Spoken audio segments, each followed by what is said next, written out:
자, 이제 네 번째 토막으로 가봅시다.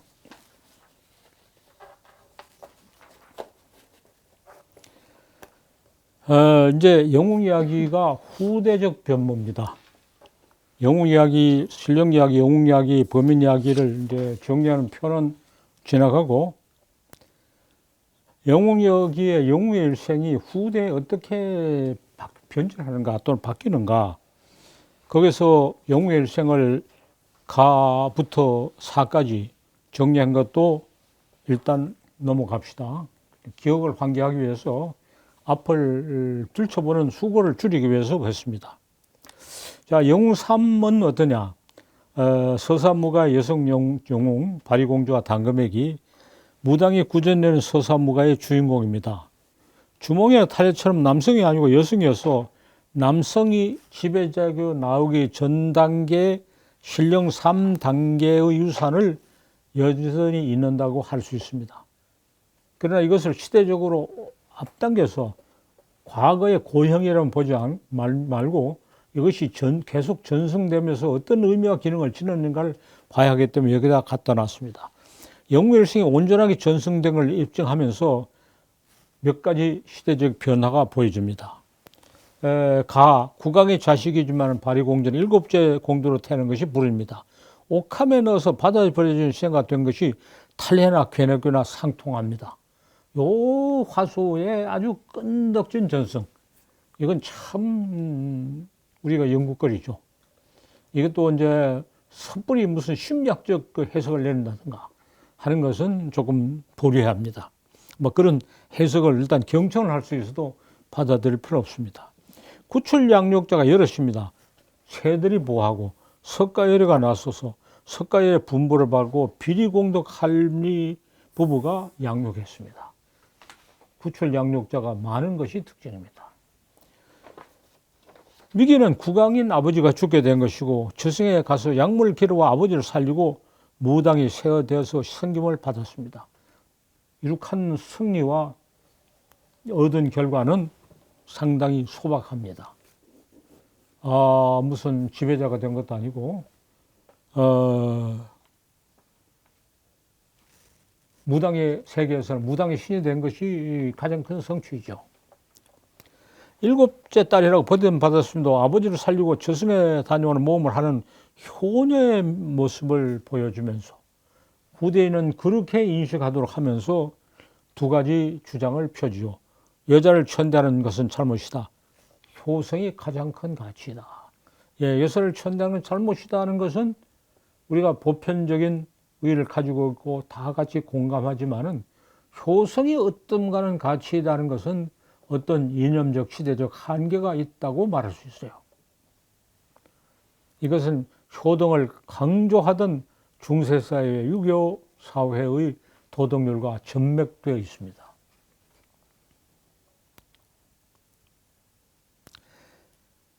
효성이 가장 큰 가치를 확인한 바리공주를 신으로 섬겨 무당의 무속의 위상을 높이고 여자를 천다는 것이 잘못이라는 주장에 힘을 실었다.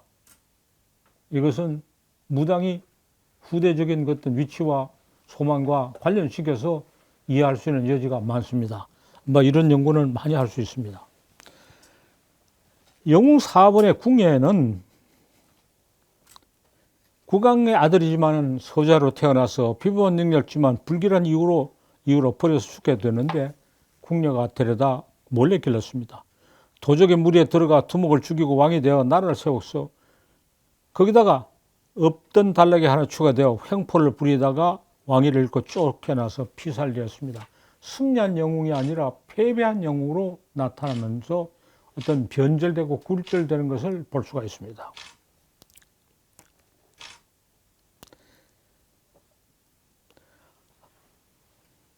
어머니가 미천에서 생긴 고난이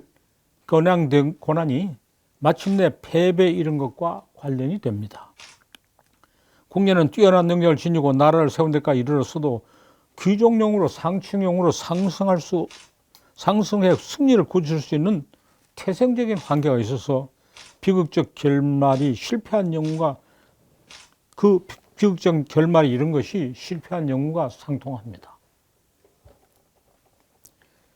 궁예 이야기는 영웅 이야기의 역사에서 아주 특별한 위치를 차지하고 있다. 이렇게 말할 수 있습니다. 영웅사기 아기장주는 민족문의 원형입니다. 영웅의 일생을 말하는 단락은 미천한 서자로 처지에 태어나고 탁월한 능력을 지녔으며 능력을 발휘하고 죽은 것을 이루어졌습니다. 영웅의 일생과 공통된 단락을 가지다가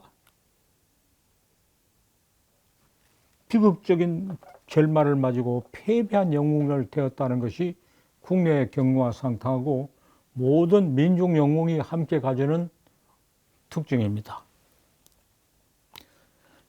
그러므로 탁월한 능력이 축복이 아니고 저주이고 아들이 탁월한 능력을 지닌 것을 우연히 발견하는 부모가 나라에 반역하는 역적이 될 화근을 여기고 두려워서 죽이는 데까지 이르렀다고 합니다.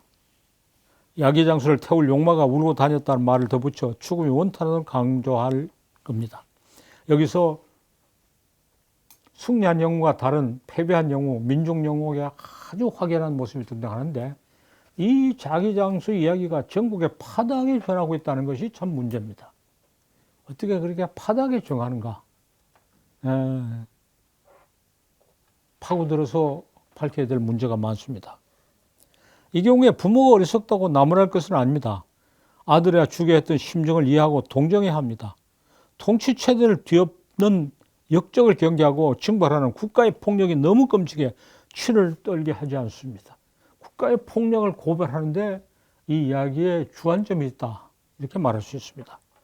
표면에 들어지 않고 이런 항변을 가지고 있다고 말하겠어요. 아기장수 이야기는 전국에 파다하게 퍼져 있습니다. 왕조 정치의 포갑, 이에 대한 민중의 반역을 하면 엄청난 보복을 당하는 두려움, 변혁이 좌절되어 절망하는 심정을 일제히 나타냅니다. 영웅의 일생 이처럼 민족 영웅의 불량한 일생이 되어 역사의 심층에 자리했고 민심을 뒤흔들었습니다. 아기장수에 관한 자료도 풍부하고 연구도 많이 있습니다. 그런데 논문 읽어보면 그래서 동원반복이죠. 이러니까 이렇고 이러니까 저렇다. 다 하는 이야기만 해요. 이것이 영웅 이야기의 전체적인 전개 속에서 어떤 위치를 차지하는가. 어떤 사실의 의미는 다른 것의 관례, 역사적인 변천 속에서 위치와 기능 속에서 그 의미가 밝혀집니다. 그 자체만 파고들어서 알 수 있습니다. 이런 아기장수 이야기가 역사적 인물에 관한 것으로 나타나면 김덕룡이 좋은 본보기를 보입니다. 미천한 백성이지만 용력이 뛰어난 김덕룡은 세상에 쓰이지 못해 농사를 일삼다가 그러나 특별한 고난을 받았다는 것은 없습니다. 아기장수처럼 죽음의 위에 정착은 아닙니다. 임진왜에 일어나 의병으로 나서 큰 공적을 세웠는데 역적이라는 모험을 받고 처형됐습니다. 김덕룡이 죽음이 원통하고 그 때문에 임진왜란이 일찍 끝나지 못한 것을 안타깝다고 두고도 이야기하고 최재호 영담여사에서도 이것을 언급하고 있어요. 민중의 그런 능력이 좌절되고 무시된 것이 불량한 역사이다. 그 불량한 역사를 바로잡기 위해서 동학을 일으킨다 하는 생각이 영담여사에서 나타나고 있습니다. 이런 장면을 서술하고 감격하고 참 강조하는 연구는 무수히 많습니다. 그러나 전체 문학을 쭉 이어져서 하는 연구는 없습니다. 아직 없습니다. 없다면 지나지만은 많이 모자란다고 하겠고, 우리에게 더 필요한 것은 부분적인 천착보다 전체적인 맥락을 휘어잡는 통찰력이라 할 수 있습니다. 또 전체적으로 맥락을 휘어잡는 통찰력이 얼마나 소중한가를 말하려면 우리 것만 이야기하고 외국과의 많은 비교 고찰이 있어야 됩니다. 자, 민족영웅의 이 아기장수 이야기가 다른 나라에도 있는가? 라는 궁금하게 생각하면서 아직 확인하지 못해서. 왜 우리한테는 와 있는가? 승리한 영웅 이야기는 세계적인 보편성, 다른 데 있는 것과 우리 것이 그리 다르지 않은데 패배한 민중의 영웅은 왜 우리한테만 있거나 우리에게 더 강력한 인상을 남기는가? 우리 역사가 불행했던 것이 아니냐. 예.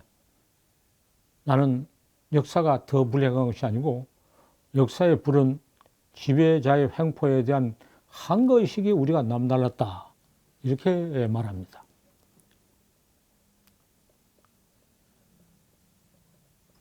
일본과 우리나라의 농민의 처지를 비교하면서 이렇게 말한 적이 있어요.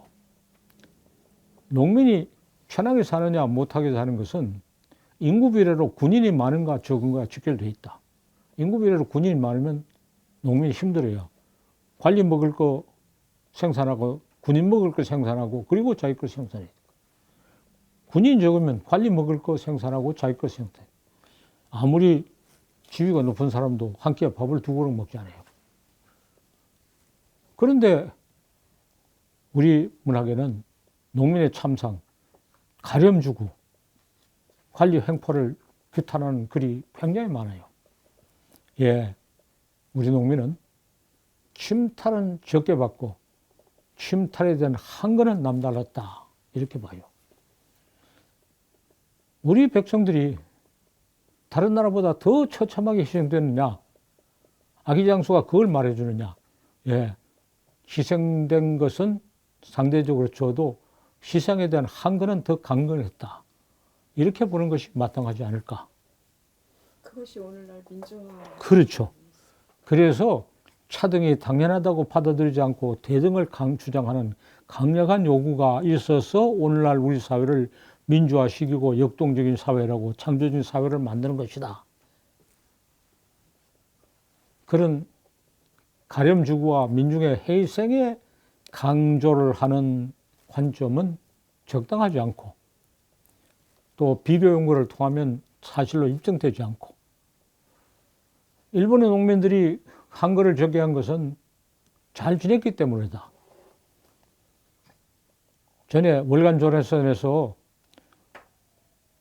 왜 우리는 무고와 위증이 이렇게 많으냐, 일본은 적은데 하는 질문을 돌렸더니 질문에 응답한 어떤 사람이 교육부 장관을 지낸 사람이 이렇게 말해요.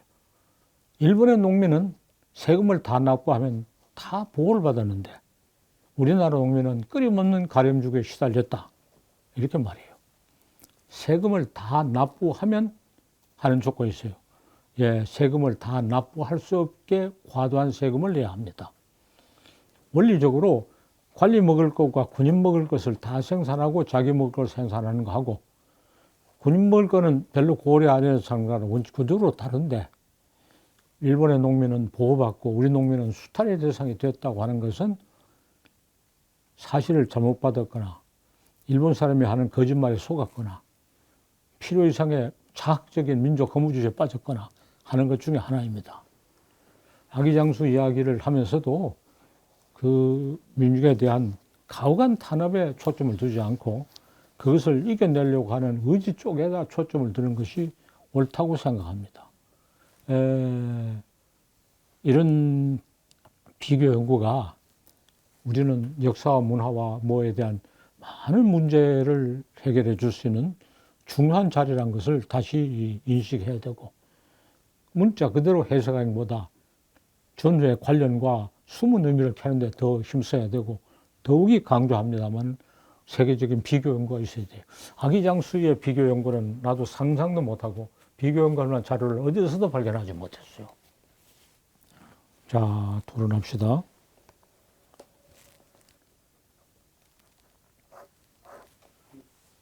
신흥 종교 가운데서 특히 이제 그 진인 출연설을 배경으로 하는 것은 선생님 어떻게 해석하시겠습니까? 진인 출연설. 진인 출연. 네. 그는 이제 아기장수 전설과 유사하지만 종교적인 어떤 기능이 훨씬 강화된 역사적 격변하고 맞물려 있어서 의견 좀 듣고 싶습니다. 예, 진인출연설은 이제 홍경래 난과 진인출연설의 관계에 대해서 내가 논문을 쓴 게 있어요. 홍경래가 거사할 때 이제 진인이 출연한다. 진인이 출연해서 세상을 뒤집는데 우리가 그 선발대로 나와서 나 진인의 분부를 받고 한다. 이렇게 말했어요. 아기장수 이야기와 진인출설은 초리관계를 가지고 있대. 아기장수의 패배를 뒤집어 엎던 게 진인입니다. 그리고 진인출설은 지금도 구전으로 되고 있어요. 내가 수집한 것도 구전되고 있고, 뭐 이상한 소리를 했어요. 진인이 미국 여자하고 관계해서는 아들이 미군 장성이 돼서 저 근처에 어디 있었는데 한국으로 징계가 올라간다. 이렇게까지 현대적으로 막 변종도 시키고, 진이 이걸 나라를 뒤집어엎는다. 그리고 이 정도령이 계룡산에다 세수한다. 이런 것도 다 연결돼 있어요. 그래서 아기장수가 한 극단이면 진인출연선이 한 극단이고, 이것들 사이에 또 상당한 스펙트럼이 있어요. 그것까지 다 이야기해서 말해야 되죠. 그리고 진인이 나다. 내가 재림한 예수다 하듯이 진인이 나다고 하면서 새로운 종교를 만들어내는 사람들이 계속 나타나고 합니다. 그러나 이제 이야기를 하는데 세 가지 있어요. 알고 싶어서, 재미가 있어서, 거짓말해서 사기치려고, 이런 이야기가 종교를 매우고 할 때는 거짓말 치고 해서 사기치려고 하는 쪽으로까지 이어지게 됩니다.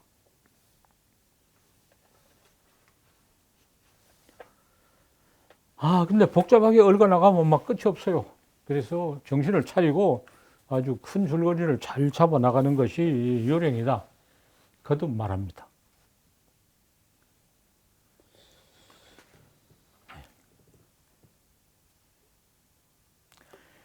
자료가 많아야 되죠. 자료가 많아야 되지만 많은 자리에 휘어 감기해서는 안 돼요. 자료를 휘어 잡아야 되지 휘어 감기면 안 돼요. 자료가 많으면 많을수록 휘어 잡을 가능성은 적고 휘어 감길 작업은 많아요.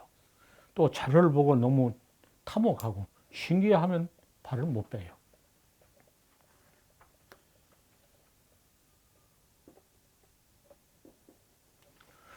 전국에 있는 아기장수 이야기를 다 모아가지고 아기장수 무슨 전집을 만들든가 총론을 하는 것은 매우 의미 있는 일 같은데 어떤 의미에서 시간 낭비입니다. 다 그게 그거예요. 그 작은 변화 좀 의미가 없어요. 그리고 아기장수 이야기가 전해지고 있는 것이 그 지방의 특성하고는 별 관계없는 것 같아요. 그래서 아기장수 이야기가 가지는 보편성을 주목하는 것이 마땅하다. 이렇게 말할 수 있어요.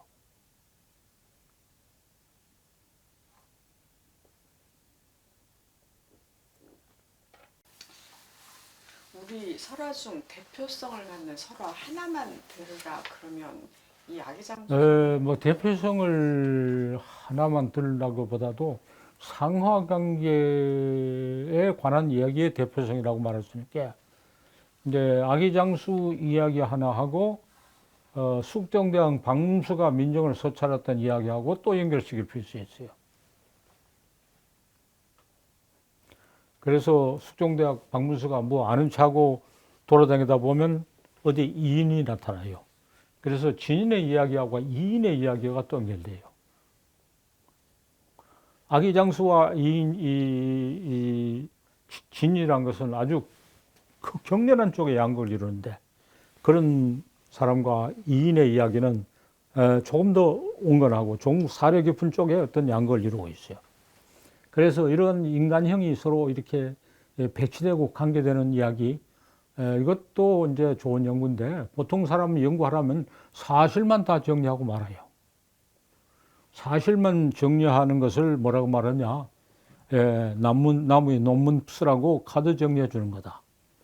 요즘은 카드로 하진 않지만은 남 논문 쓰라고 카드 정리해 주는 논문이 많아서 참으로 기여하고 고맙긴 하지만은, 이거 자기도 뭐가 소득하는 게 있어야지. 농사를 지어놓고 주스는 단사를 먹고 하라. 어떻게 보면 굉장히 참 후덕한 사람이지만은 솔직히 말하면 너무 바보죠.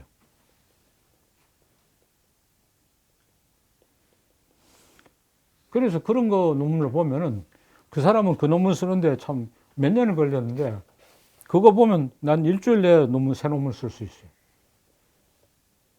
농사 다 지어놓고 주스는 나는 못하니까 너 다른 사람이 하라 그래. 그런 어리석은 짓을 하지 말아야 돼. 시작했으면 자기가 주스를 해야 돼. 그렇다고 해서 그 짓 안 하려고 또 자료를 구태여 쥐고 비장하는 사람이 있어요. 그냥 안 보여주고. 어떻게 자료학에서 이론학으로 나가고 어떻게 이론을 만드는가 하는 것이 학문의 요령이 아주 핵심이고 핵심입니다. 그걸 위해서 수없이 이야기해봐도 사람들은 너무 착해서 그런지 너무 바보라서 그런지 그냥 자료나 열거하거나 정리해요.